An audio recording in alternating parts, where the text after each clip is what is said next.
About 10 days after 9/11, I went through the Pentagon and I saw Secretary Rumsfeld and Deputy Secretary Wolfowitz. I went downstairs just to say hello to some of the people on the Joint Staff who had used to work for me, and one of the generals called me in. He said, "Sir, you got to come in. You got to come in and talk to me a second." I said, "Well, you're too busy." He said, "No."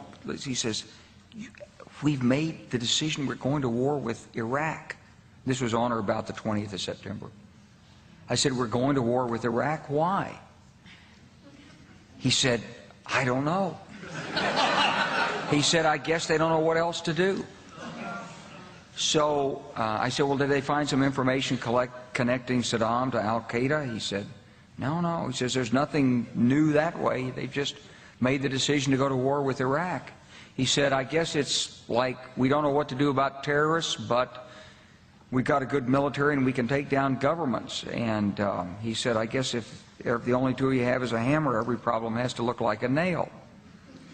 So I came back to see him a few weeks later, and by that time we were bombing in Afghanistan. I said, "Are we still going to war with Iraq?" And he said, "Oh, it's worse than that."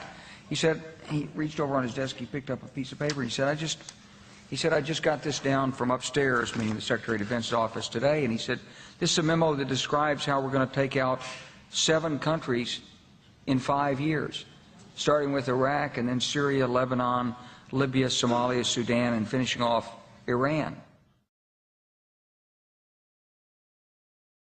The truth is about the Middle East is, had there been no oil there, it would be like Africa. Nobody is threatening to intervene in Africa. The problem is the opposite. We keep asking for people to intervene and stop it. And there's no question that the presence of petroleum throughout the region has sparked great power involvement. Whether that was the specific motivation for the coup or not, I can't tell you, but there's always been this attitude that somehow we could intervene and use force in the region.